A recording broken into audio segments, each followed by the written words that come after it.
Welcome to another artist interview on IMSLP. I'm your host, Natalie. Today's a little different. As you know, IMSLP is a primarily classical music library, but it is a big year for jazz in the public domain. So I am so happy to welcome the first jazz musician that we have on IMSLP, a absolute legend in New York City, John Lampley. Wow. I feel like that's a lot of pressure to be the first, you know. Apologies to any other jazz musician that comes on. You know, the standard is what it is after today. You got a lot to live. They got a lot to live up to, honestly. No, I'm very excited to be here. Thank you all for having me. For sure. So let's start at the beginning. You traced your love of music back to the choir room of the first apostolic. Oh yeah, First Apostolic. First Apostolic Church in Yes. Akron. Yes. So I grew up in a super churchy family, was at church every Sunday from as long as I can remember. And my mom has a beautiful voice. She sang in the choir, but she taught the children's choir. And so, you know, one of my earliest memories of music was sitting in the choir with her teaching songs. She got me into piano lessons really early. But yeah, for me, it was like, I think because of the type of church that I grew up in, there was never like a separation between music and the music eliciting emotion. Also, you know, I think a lot of people's music starts with like, all right, well, I took lessons and I was reading music, or I was learning to read music. And for me, I think being exposed to music in the church early on in that way, it was like immediately I was not thinking of music as something that you read on a page. It was something that was living and breathing and experienced by a room full of people and reacted to. I attribute pretty much everything I am as a musician and as an artist to, you know, my experience growing up in church in Akron. Amazing. So this sense of sort of doing it on the fly, like I was reading that your mom just gave you a trumpet and said, okay, figure it out on the fly, right? No sheet music. How does that shape how you approach music today? Do you still feel like you do it on the fly, or is it sort of kind of a combination? Yes, I will never forget, I was in 7th grade and I was able to play like 3 or 4 scales, and my mom was just like, all right, you're gonna take your trumpet to church today. I just rolled up as a kid, opened the case, picked it up, and all the musicians were kind of looking at me, and I was looking at them, and I was like, all right, nobody told me what to play, just kind of listening to what's happening and picking through notes and rhythms until it feels good. It's weird, like even the word improvisation, like I didn't hear that word until high school. You're sitting in jazz band and the teacher's like, all right, today we're gonna do improvisation. For me, like the only thing that I knew music was improvisation. Everybody knows the songs that are happening, but like nobody's being told what to play. There's no music. You're just playing what is correct, what feels right, what is, you know, being dictated by whoever's playing organ, but also just like being dictated by the spirit. So when I heard the term improvisation, it was like, oh, like you mean just like music? Because they were kind of one and the same to me. And then, you know, later on, I feel like when I started studying jazz, you learn how things get a little more nuanced and you can see different versions of the jazz vocabulary and kind of learning different ways to improvise. But I've always kind of thought of making music as improvising.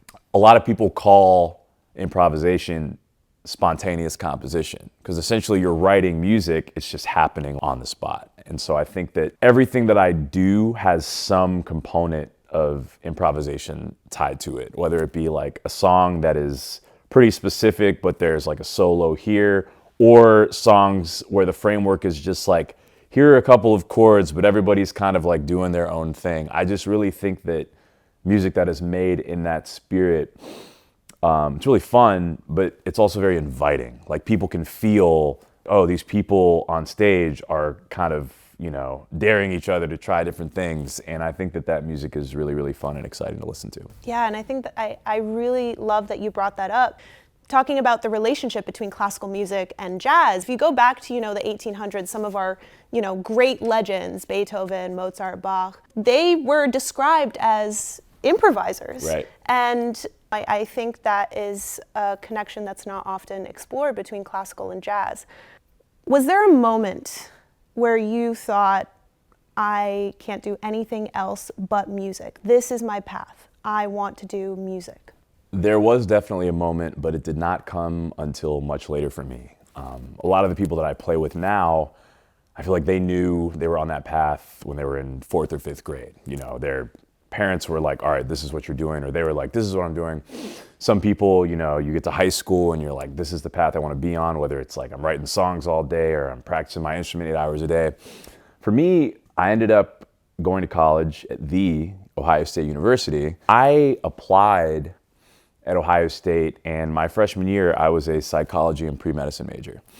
I loved music, played at church, was in musicals, was in band, but I grew up in a very small town. So I actually grew up in Talmadge, Ohio, which is like a very tiny town that is like 5 minutes outside of Akron.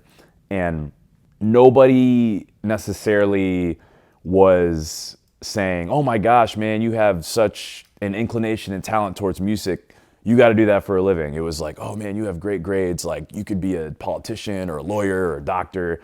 Art wasn't seen as like a viable career path. It was like, oh, that's awesome, but that's an extracurricular activity that can help you get a scholarship to go do what you really should do. And I got to college, and luckily I was placed in a dorm where all the music majors lived, all the dancers lived, all the visual art majors lived. And so I was, going to class, going to chemistry and math, doing the marching band thing. So I was still playing in that way, and I was playing at a church in Columbus. But every day just seeing people like dedicate themselves to their craft at this formative point of our lives where you're kind of like going all in on what you want your life to be. So, hearing people in the practice rooms downstairs, seeing dancers like come back from choreographing. And about 9 months into that, I was like, you know what? The only thing that I can do with my life is music. And I didn't know what the path was going to be. I didn't know what my trajectory was going to be. But being around all those people, it helped me to realize like I have to pursue this as like the thing that I'm doing with my life, not just as like a side thing, like as a career. It has ended up being the right choice, but I think I even knew then, like even though there was a lot of uncertainty around it, like this is what I'm here to do, not at Ohio State, just like on the planet. This is your purpose. Speaking of Ohio State, so you were the person, quote unquote, dotting the I with your sousaphone. Correct. Which is a massive tradition in front of 100,000 people. So for those of us that don't know, what is dotting the I and what is a sousaphone? Yes, so we'll go backwards. The sousaphone is basically the marching version of a tuba. A lot of people just call it a tuba. It's the thing that kind of wraps around your body and the bell sticks up. And it's funny, like before I knew anything, like when I was a kid, my dad took me to an Ohio State game. I think it was like first grade, and I was hooked. Not just on the football team and the culture around it, but the marching band specifically. They call the band Tbidl, Tbditl, the best damn band in the land. It's like world renowned, known for its military precision. It's an all brass band, rigorous tryout every year. Regardless of whether you're trying out for the band for the first time or your senior year, you have to try out every year. As a little fifth grader, seeing the band on the field for the first time, I was like, wow. Every game, the band does what is called Script Ohio, where essentially, if you're watching the field, it looks as though somebody is writing the word Ohio in cursive with a pen, but it's like with marching bodies while they're playing a song. And at the end of the formation, a senior tuba player gets to strut to the top of the I and quote unquote dot the I. It's been named the greatest tradition in college sports history like many times in many publications. And by the time I was in 8th grade, I was like, I don't know what I want to do with my life, but I know that I want to dot the I. Like I knew that I wanted to do that. So I was playing trumpet. In middle school, I started playing tuba as well, kind of like taught myself how to play basically. And then again, when I applied for college, I only applied to Ohio State. Like my parents were like, you have, great grades. You could apply to Ivy League schools. Like, blah, blah, blah. I was like, I'm going to Ohio State. And made the marching band my freshman year. My senior year, I got to dot the I. I actually got to dot the I 3 times. I was really, really lucky. But the time that I got to do it in Ohio Stadium was awesome. 105,000 people, whatever it is. A lot of my family got to be there. To this day, it's still like one of the best days of my life. Very surreal. Go Bucks, OH, much love. So what is actually going through your head in that moment when you dot that I? It was crazy. It's very difficult to describe. It's like, oh my God, don't fall. But a lot of it is just like, while you're marching through the formation, it's like so many people have supported me and believed in me to get to this point. And also just like an immense amount of work has gone into this. It's funny because it's like you work towards certain things your whole life. In the actual moment, it's a couple seconds. Like the actual feat of dotting the I is literally no more than like 15 to 20 seconds of time. And it's like, I remember just trying to stay present, to try, we're not supposed to look around, we're in formation, but like looking around at the stadium, remembering what it felt like, high-fiving all the tuba players in the line, just really trying to take catalog of the whole moment. And again, it's really hard to describe, but it's something that, I have a lot of photos from the day. As a brass player, I feel like outside of playing trumpet in whatever circles I will continue to play trumpet in, it truly is like a claim to fame. I've been in Italy, Tokyo, and there are people that are like, you dotted the I? Like people know all over the world. So it's something that I, like I said, will never forget. And in the moment, I was really just trying to be present and like take it all in and to not slip and fall. That's crazy. Oh my gosh. I'd probably fall. Hey, we practice a lot. It's the type of thing where it's like by the time you do it, it's like think about like a concert piece that you have memorized. It's like by the time you play it in front of people, you've rehearsed that thing thousands of times. So it's almost just like you're in there, boom. I want to shift gears a little bit. So I want to talk about the Huntertones, Yes. which is one of your first bands, right? Yes. So I met Dan White, saxophonist, and Chris Ott, trombonist, early on in my Ohio State days, and we gravitated towards each other, not just because we happened to make up all of the instruments that comprise a typical horn section, trumpet, saxophone, trombone, but also we were very like-minded. We all were very ambitious. We were trying to get better on our instruments all the time. We wanted to do big things. We were like small town kids that wanted to do more. And I think that we immediately recognized that in each other. And so we were drawn to each other. And we started playing. We kind of made this band, started writing a lot of music together in college. And actually the three of us moved to New York together almost 12 years ago now. Jumped in a U-Haul, really crappy 2-bedroom apartment for 3 very tall, grown men. And I remember we were just playing all the time, scheming, trying to book shows. And over the last 15 years, that band has taken us all over the world. From South America, we've been to Japan, we've been to Egypt, somewhere between like 35 and 45 countries, sharing music, collaborating with other musicians. As a horn section, we've been playing with jazz legends, Kurt Elling and Charlie Hunter. For the last 2 years, we've been the horn section for Lake Street Dive. We got to play at Madison Square Garden last year, which was really, really cool. And it's really cool to get to kind of like have dreams when you're a, college kid with your best friends, and then to get to realize those. That band is really fun. We actually have an album coming out later this year.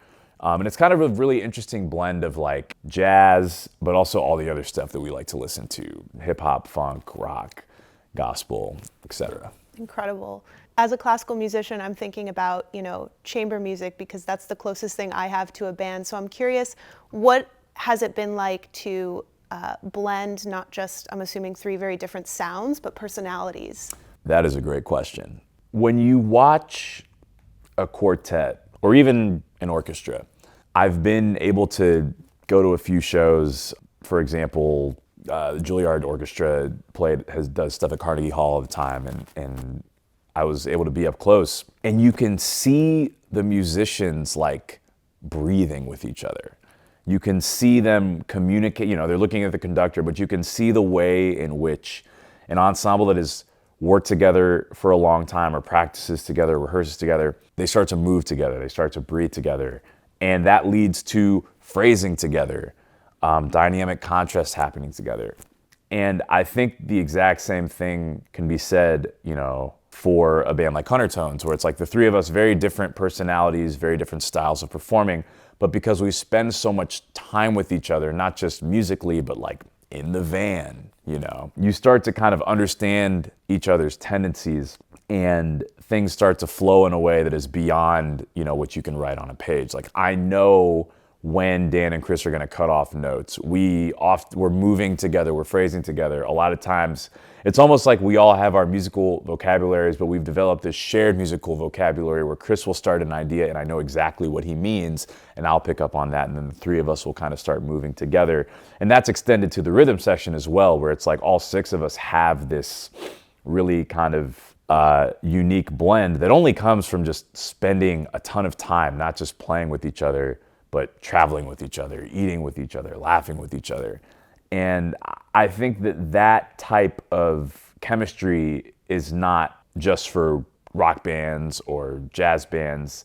That's for any sort of musicians. I think that it's kind of one of the more personal parts of music. And when you're playing for people, whether you be playing Beethoven or Miles Davis, I genuinely believe that listeners, audiences can feel when the ensemble is in that zone where you're moving together as a unit. And that's something, when people are like, oh my gosh, they were just so tight, or like that orchestra, it was just overwhelming how wonderful it was. A big part of that is feeling how together separate human beings can be when they're on the same page musically that way.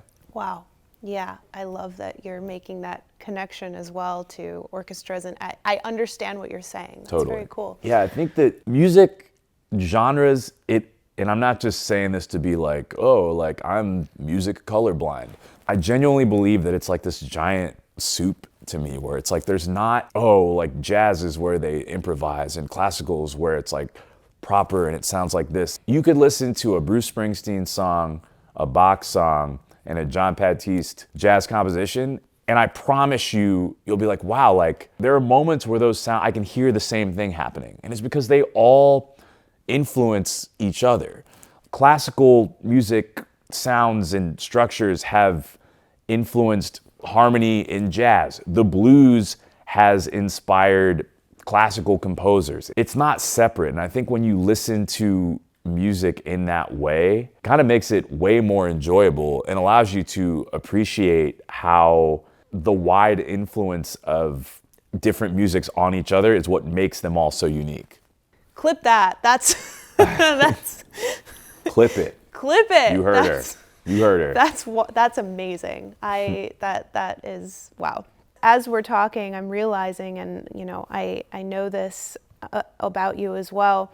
You bridge three very distinct kind of musical worlds. So you have, your intimate Brooklyn jazz club, and we'll talk about each of these worlds in more detail, but you have the late night show, which is crazy. You have the Of a Revolution. So how does your core Lampley sound, if you will, kind of shift between these three different settings, if at all?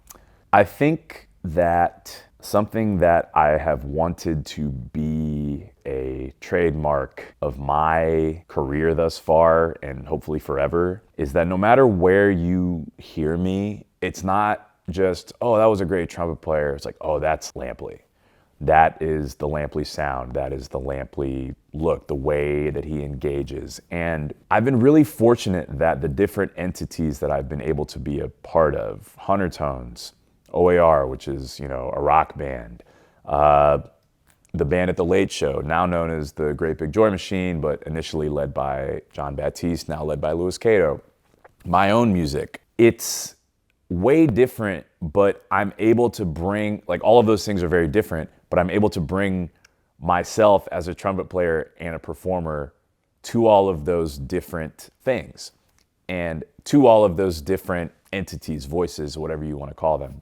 And while the music is vastly different, my energy and my sound and my performance, I've gotten to be myself in all of those projects. I think that it's almost like a mutual thing where my, artistry, my sound has influenced what those entities are. But conversely, I have gained a lot about how I perform, how I write from playing with OAR and, working with those guys over the past 15 years. I have grown so much as a musician working with Baptiste, with Kato, watching Steven improvise every night. Yes, I've contributed to that band, but I've learned so much and taken in so much as a performer. With my own music, like getting to perform at a spot like Bar Lunàtico over in Brooklyn over the last 3 years, it's almost been like a testing ground where I can go in there, and they've been super cool with me trying new things. It's like, hey, I want to arrange a kind of island version of this old church song. Go for it. You want to bring in a trio and you're playing like really interesting high energy stuff with just trumpet, bass, and drums. Go for it. And it's cool to have a place where you can experiment and try different things and incorporate that into your artistry, place where it's supportive, the venue supportive, people are showing up. If there are musicians that are watching this or listening to this, a big trope, I think when you're in school, you're like, all right, I just gotta like be prepared and be able to show up to any situation and like do the thing to the best of my ability. And that is accurate, but also I think what can be more important that like you bring yourself to that situation so that when you walk away from a performance situation, the conductor, the band leader, or the venue is not just like, oh wow, they were a great musician. It's like, wow, I need that person on violin. I need that person on vocals, because I think that is how you can kind of like establish yourself in whatever you're trying to do and have a career where a Broadway musical or a orchestra or a pop band or whatever, they're always gonna need a trumpet player, a violin player, a background vocalist. But if you are able to set yourself apart as like, oh wow, that's Lampley, like I need Lampley, or I need whoever, you. That is what will make your career able to last longer, but also be way more enjoyable. Because I think, as we know as musicians, it's a lot more fun when you can be yourself performing versus just literally having to be like, all right, let me just fit into the mold of whatever I have to do, which is great to be able to do. But after many years of doing that, and that's all you're doing, it can get really dark. So I think that I made it a point to be like, hey, if you want me to be a part of your thing, you're going to get me, not just a trumpet player. And I think that that's really elevated all of the projects that I get to be a part of.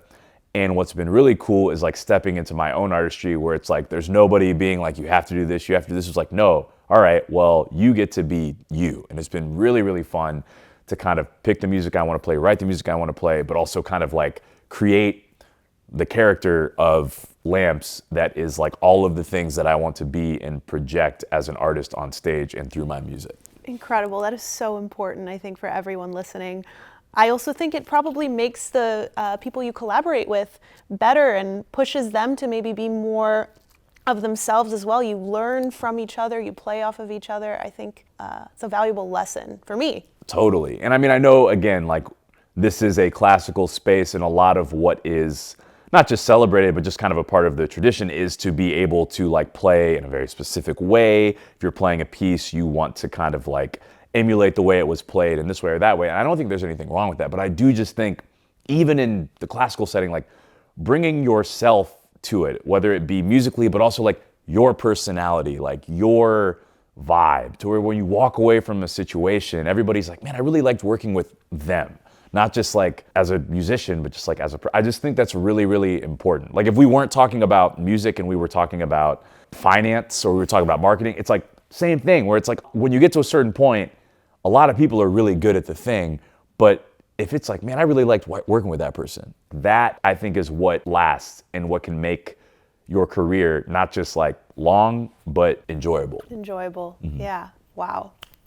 Snaps to Snaps, that, seriously. snaps. So we have a lot of brass players following IMSLP. So I think for them it would be useful to hear, and interesting for myself to hear about your personal setup. And if you shift between horns and maybe your gear and how your setup changes between all of these projects.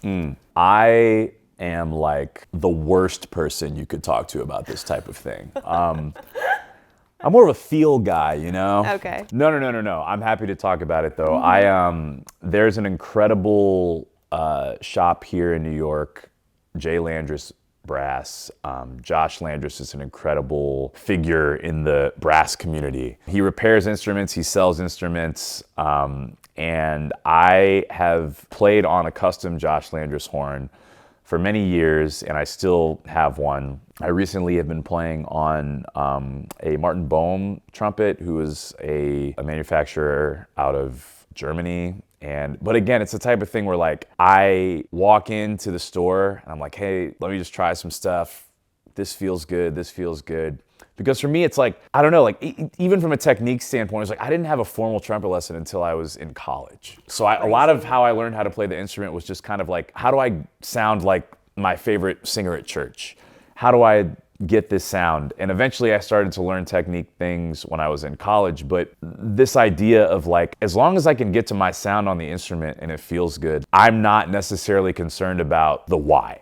That being said, I do love both of those horns that I've played on. I only play on like one horn at a time, basically. I don't really switch setups for things. I just like, my trumpet is my trumpet and the mouthpiece is the mouthpiece. I'm playing on a GR like 6D6M mouthpiece. I don't even really know what that means. I just like, again, tried a bunch of them. That feels the best. But I will say that every mouthpiece that I've played on from when I started playing, what I'll ask is like, what do you have that is basically a Vincent Bach 3C? And so everything is kind of that energy, which is a very like standard kind of like right down the middle mouthpiece. So yeah, that's kind of what I've been playing on. And the big gear thing that I can say is like, don't get too caught up on that, because I think that it is way more about how you, the human being, are able to have a sound through whatever you're doing and get to that sound on no matter what you're playing. You want the gear to just supplement what your body's doing and not like, oh, like I'm playing in this band, so I would switch to this horn and this band. Nothing wrong with the people who do that. I just think for me, it's more important to just be like, all right, I know what my sound is. This is the horn that feels good. I can get access to that whenever I need to. You know, for classical players too, you know, not all of us have Steinways and Stradivarius. We have to make it work, and we have to bring our version of Lampley sound, my Natalie sound, my Tristan sound, well, Jeff, you don't play anything, but no, but I think that's true of everything, where it's like, you know, you get a better gig, you get a nicer camera, but the reality is like you're the one that's capturing, and your voice through whatever you're capturing is what is more important, regardless of whether you're, you know, on a Sony Red or you're on a freaking Polaroid, my first camera, whether you're on a Steinway or you're on a beat up Sunday school piano in the basement. You know, like if you are focusing on how you get to your sound, I think that's what translates regardless of what the instrument is. Yeah, absolutely.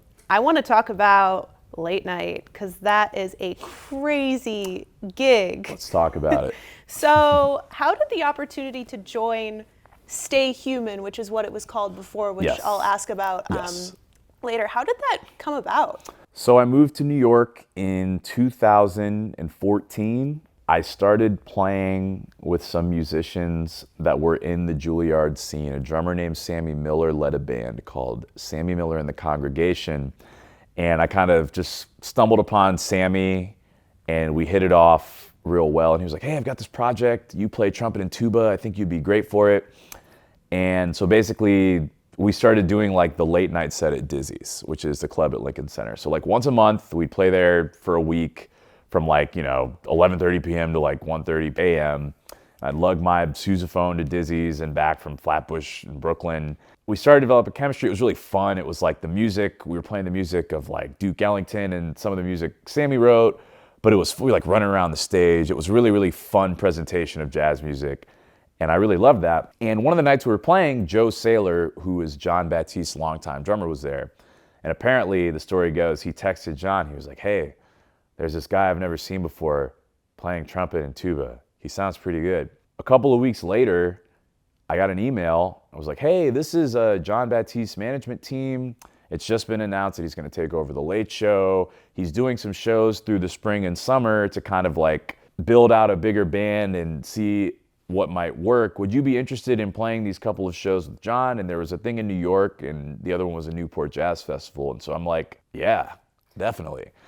And the shows are really crazy. Like I remember, like I moved to New York, and like within less than a year, I'm on like the Newport Jazz Festival stage, like trading with myself on trumpet and sousaphone, while John is like on piano, like go, go, go, yeah.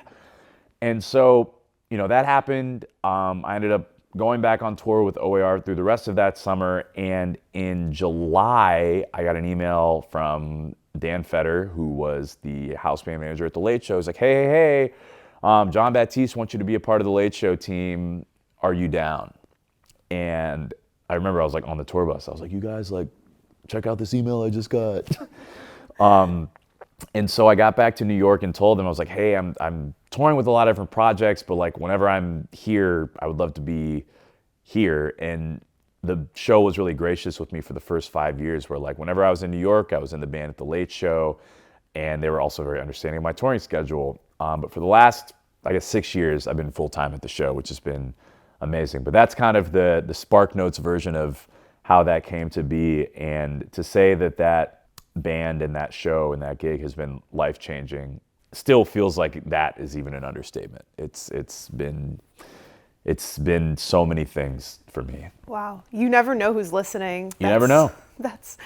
What was the biggest, I would say, maybe culture shock moving from like maybe these more intimate, you know, Brooklyn jazz scenes to, I mean, one of the most watched television shows ever? Imagine, you know, what it is to, and at this point, you know, I'd been fortunate, like I'd played some pretty big venues with OAR and a lot of different types of venues.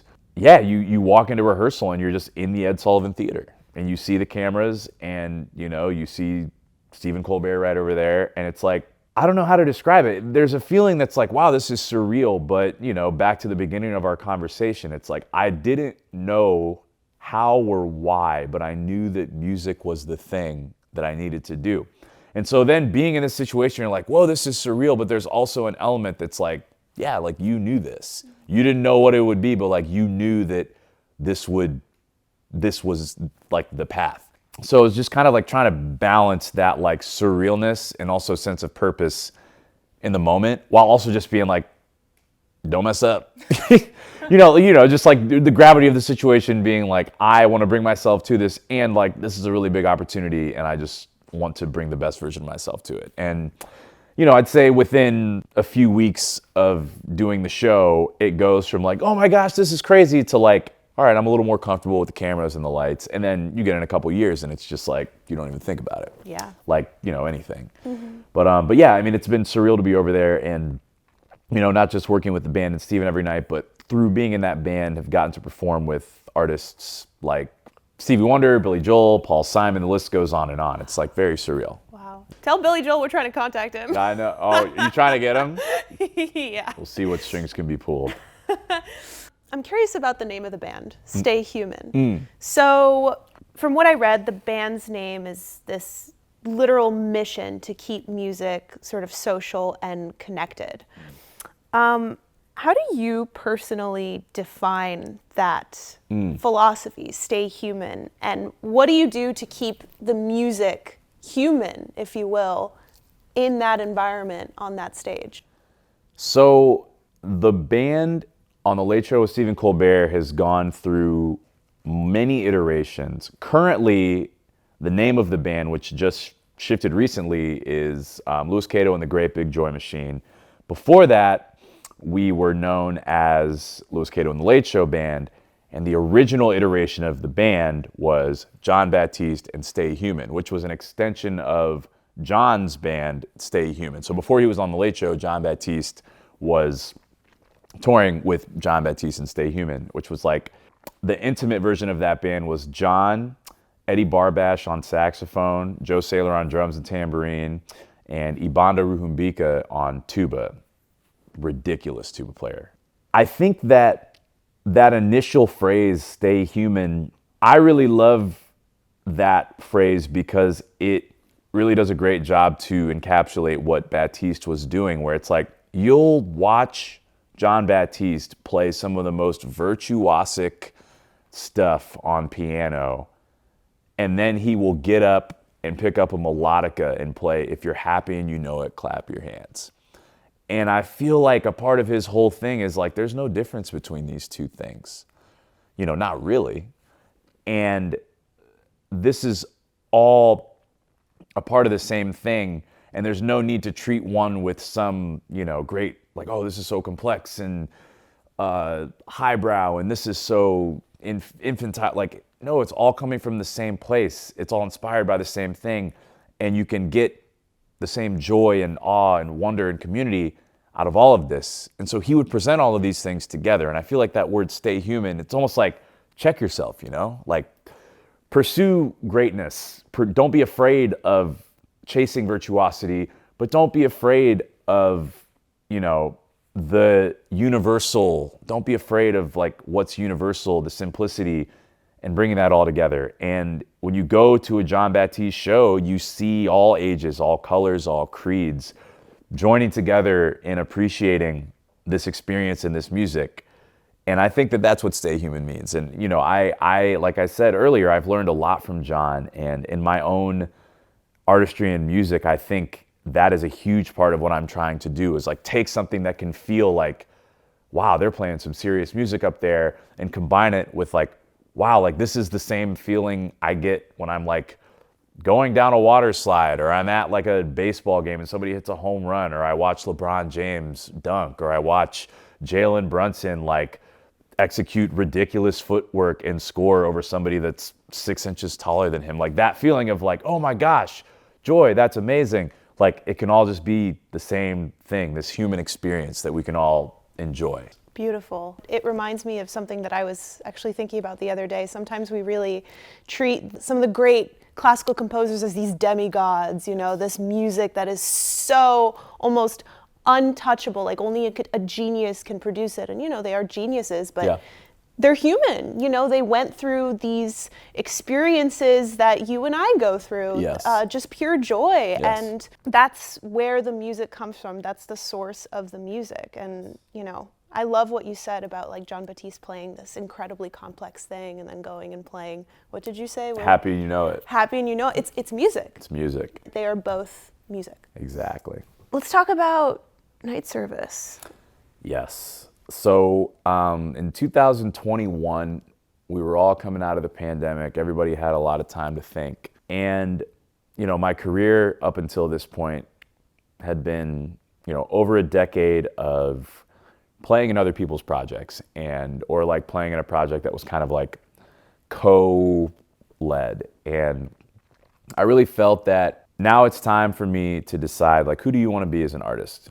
What is the music that you want to put out? I was very fortunate to find a home at Bar Lunàtico. I argue probably the best venue in New York City, a little hole in the wall in Bed-Stuy where you can go hear some of the greatest music in the world every night of the week.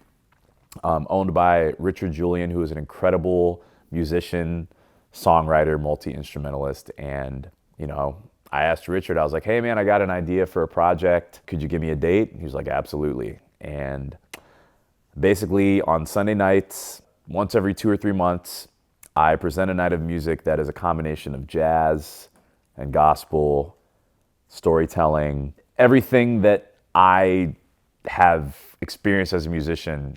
I just kind of tried to put it into an experience, and I call it night service. And I wanted that to be my first album, and it was like, all right, how do I record this? How do I present this? And I was like, the only way to really capture this is here. So set up some microphones, and we played for 2 nights in a row, and that was what ended up being the album, my first album, Night Service Live at Lunàtico. And I'm incredibly proud with how it came out, because I really do feel that when you listen to it, you get a sense of what it is to be there. Musician, the band that plays with me is incredible, but you also just like, you hear the drinks shaking, you hear the people clapping, cheering, you hear conversations.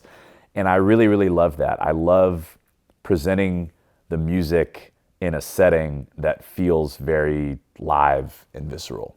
I think that it's been a way for me to kind of work through and understand my faith, kind of like incorporating, like there are literal like songs that I grew up with that I'll arrange for the project, but also just like kind of presenting something in a way that is, the church that I grew up in was amazing, but it was very much like, this is the way, this is the path, and we're trying to bring everybody in here. And for me, the older I've gotten, I think my views on what's, which one is right have kind of shifted a lot. And with this project, I'm presenting something that is very clearly inspired by church and my faith, but that is open to everybody.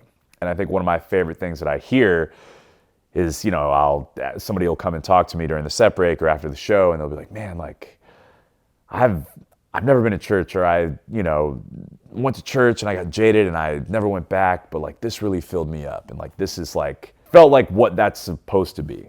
That's kind of part of my mission with that music, is to kind of give people through a musical experience something that feels really good, feels very communal, kind of like, and gives you something that helps you feel like you're tapping into like a higher source without this sense of like judgment or fear. And I just want the music to feel good. Like, the band is playing at a very high level, but it's also very, very accessible. So you talk about integrating this gospel church tradition with jazz. I'm curious, for my own interest, could you delve a little bit deeper into how you view sort of the relationship between the jazz that you play and maybe more traditional gospel church traditions, and how you actually blend that? So one of the core memories that I have of growing up in church was the choir director. His name is Elder Eugene Wilson. Before the choir would sing, he would get on the microphone and essentially like almost have like a mini sermon of his own, where he would like speak in a way that would kind of like summon the spirit of like joy and anticipation into the room, and everybody would get up, and then he would go into a song. Usually it was like an old school hymn, something like "This is the day that the Lord has made," or just something that was really upbeat.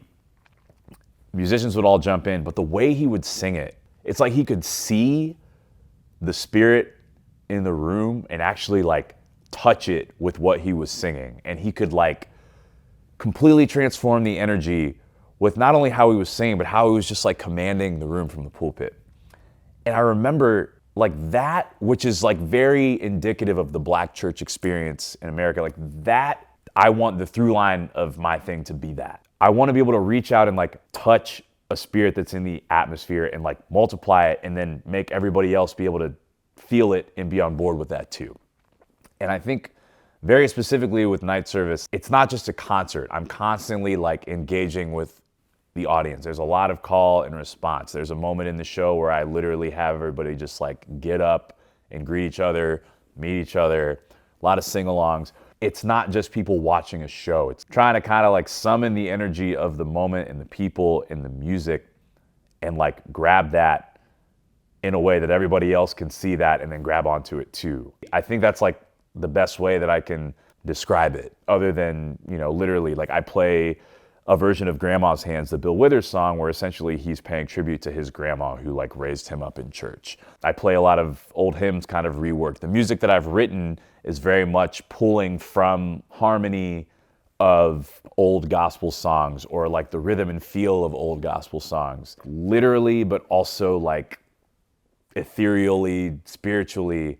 That's kind of how I'm trying to present that music, both through the record, but more specifically in the space. Night service, it's like a service and you're the pastor. Right, quite literally. Like, it was the type of thing where like on Sundays you would have like service, but then every night they would have like what they would call night service, where it's like if you didn't get enough church, in my case from 11 to 3 p.m., you can come back at 7, and it was essentially just like another service that happened at night. Yeah. So that was kind of where I pulled the name. I want to talk about, since we're on IMSLP, let's talk about IMSLP a little bit. Yes. 2026 is, as I mentioned at the start, a big year for jazz in the public domain. We have tunes like Body and Soul, Georgia on My Mind, which we'll hear very soon. So you grew up learning jazz, as you described, not in a, actual learning sheet music. Like, it was very much on the fly. It was ingrained in you. So How do you think maybe increased access to scores in this way is going to maybe change the way people approach jazz, learn jazz, because the sheet music is right there for free on IMSLP? It's funny, like I grew up on, church music, and then when I got to college and started to learn more about, the theory and harmony, I was able to hear what was happening in jazz music, whether it be bebop or the music of Art Blakey or Herbie Hancock, and immediately I could be like, oh, like that's the same sound that was happening in this hymn that I grew up listening to. And I find that like when you're able to connect the dots of something that feels new with something that feels familiar, it makes approaching that thing a lot less intimidating. And so I think that having new scores through the public domain going to the library that you're referring to, if somebody, say, really good with their ears, but then you're able to go check out different versions of this sheet music through this library, being able to see what you already understand can help you feel a lot more comfortable with analyzing music or reading music that way. Or otherwise, like people who are like, oh, I only read and like I love this music, but I feel like I only understand it when I'm looking at the sheet music. And like if you're able to have access to that and then look at that, study it, and then kind of listen to different versions of the song, I think it can make you feel more comfortable or open up new things when you're listening to the different iterations of whatever's becoming public. I think that this library sounds like such a great educational tool just for exploration of anybody, whether you're a musician, a non-musician, musicologists that are interested in just like being able to sit down and look at the original music. I think that's such great information. Full transparency, I was always somebody who felt like reading was the weakest part of my bag. And I think the older I've gotten though, the more I can appreciate the original version of like what somebody was dealing with on paper when they were composing something. And to be able to have that in my mind when I go to listen can, inspire different types of listening, different approaches. And also like as a composer, it's really, really cool to just look at, all right, what was happening with the chords on this song and get inspired from that type of thing. But then also to what we're saying, like you can go analyze, you pull like a Beethoven piece and then pull body and soul, and maybe there's a moment where you're like, wow, like this part of this movement mirrors this chord structure. That's really interesting. And again, kind of just drawing the parallels to see like, well, this stuff isn't so different, right? Mm-hmm. Yeah. So IMSLP is a living archive. So when a score enters the public domain, it gets added and it grows every year extensively. So if you had to pick one maybe like 30-second masterclass moment or like Lampley-ism, if you will, that you think would help a future horn player develop their sound, what would it be and why do you think it belongs in the IMSLP archive? 30-second Lampley-ism, a Lampley-ism for the archive, Yes. if you will. I'm gonna go half technical, half, you know what that means. All right. Playing the horn is all about the air. Like embouchure, face, whatever horn you're dealing with, that's all, you can figure that out there. It's all about the air. Like figure out how to get your air together from the diaphragm, figure out that, and that's going to be where your sound, your technique, your stamina all comes from. So like horn players, trumpet, tuba, trombone, you're gonna be learning about a bunch of different stuff. Get your air together. Breathing exercises from the stomach, not the chest. Like that is non-negotiable. You're welcome. On the side, you gotta have the idea of what you wanna sound like. You gotta have that. And I'm not just saying like, I love Roy Hargrove, I love Freddie Hubbard, I love Louis Armstrong as trumpet players, and I'm constantly working to emulate their sound in my playing. But that's not necessarily what I'm talking about. It's like we all have voices, like literal voices. We're having a conversation. When we are born, we don't necessarily get to pick what we sound like. But with an instrument, you have a choice. You get to decide what you sound like, the type of vocabulary you want to play, literally the type of timbre you want to play with. Early on in your journey of singing, playing, whatever it is, have that idea of what you want to sound like. And what you want to sound like is an amalgamation of who you like to listen to, how you laugh, how you converse, what you like to eat, where you're from, who your friends are. Really incorporate all of these things into what you want your sound to be as a musician. And I think that if you can focus on that, so that every time somebody hears you sing or play, whatever the instrument is, or if you're not a musician, type the TPS report, cross over the basketball, whatever it is, like whenever somebody experiences that, they're like, wow, that is so unmistakably you. That's the thing that is going to take you the furthest, but also be the most rewarding. Sound like you. Period. Period. Period. Period. You have an album coming out. I have an album coming out. Yes, my second album is called Notes to Self, and it's coming out June 26th. It is, Night Service is kind of like the live jazz energy. This is an album of songs. I'm actually singing a lot more. This is kind of like almost more of like a singer-songwriter type album. There are a lot of featured guests. My friend Corey Wong on guitar, Clyde and Gracie from the band Lawrence, current band leader from The Late Show, Louis Cato, is featured.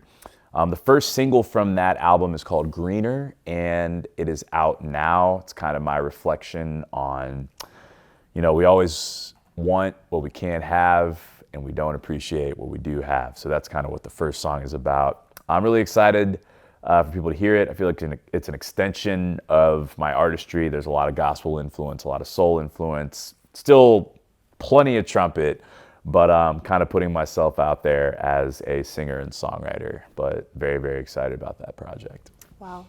Check it out. Don't forget. Check it out, or else you won't be able to go on IMSLP anymore. So there you go. Access denied. Access denied. I love it. Two more questions. What are some hobbies, non-music related things in your life that feed you? I love to read. I go in phases where I'm like a bunch of books and then like one book over the course of months, but I always like to be consuming something. And I love to hoop. Ball is life. I'm looking at that guy behind the camera right over there. Hi, Jeff. I play on an intramural team with him, actually. He's pretty good. He can shoot the rock. Nice. But I grew up in the wake of LeBron James. My dad took me to see LeBron for the first time when he was a freshman. I was in 5th grade, and I've been following him ever since. I went to see him all through his high school days. Obviously, when he won the championship in Cleveland, crazy moment. But myself, I played from 5th grade all the way through now, played in high school, stepped away from it, and recently came into contact with a group of guys that's got me back into it. And it's been like, I think it's been like the best thing for my mental and physical health that has happened in the last 5 years. Play once or twice a week. I feel like I'm a relatively humble person, but I feel like I'm pretty good. And it's been fun to play again, and it's something that, keeps me. I love watching the game as well. Like, I feel like I get a lot of flack from my friends at Ohio, and I'll always, always, always have love for the Cleveland Cavaliers, but I'm like officially a Knicks fan. Nice. I'm all in. Love the Garden. Want this team. I think this iteration of the team can win it all. We'll see what happens this year, but I do think that when it's all said and done, Jalen Brunson is going to raise the banner at the Garden. Let's go. Ball is life. Ball is life. Is he really good? Yeah, Lampley's great. Yeah.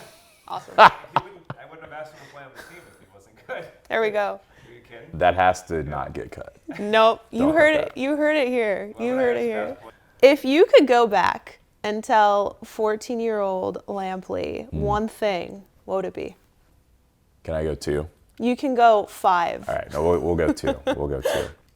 Learn how to shoot the 3. Would have changed my whole high school career. And don't worry. And I know that seems very general, but like, there's so many things that have happened in my life that have been so wonderful, and some of them the opposite of wonderful. Worrying never helped anything to happen or stopped anything from happening.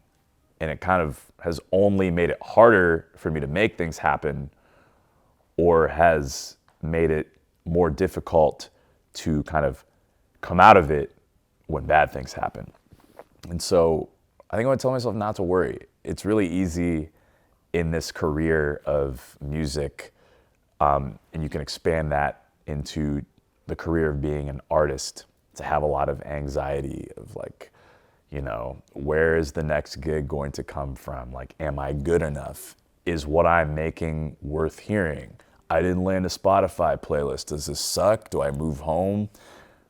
But I think really trying to push back at that. I'm like, don't worry. Work hard, find a community, things are gonna work out. And I think that if you can like replace that worry with gratitude for, you know, the things that are happening, the things that you can control, the things that you can appreciate, that's gonna lead to a happier life as an artist and as a human being. Period. Period. Wow. Thank you so much Oh. for imparting your wisdom on our audience. Oh, thanks for having me. And it's just been an absolute inspiration and pleasure to talk to you. I mean, you're amazing. So thank you for watching this latest edition of IMSLP's Artist Interviews, and we'll see you next time.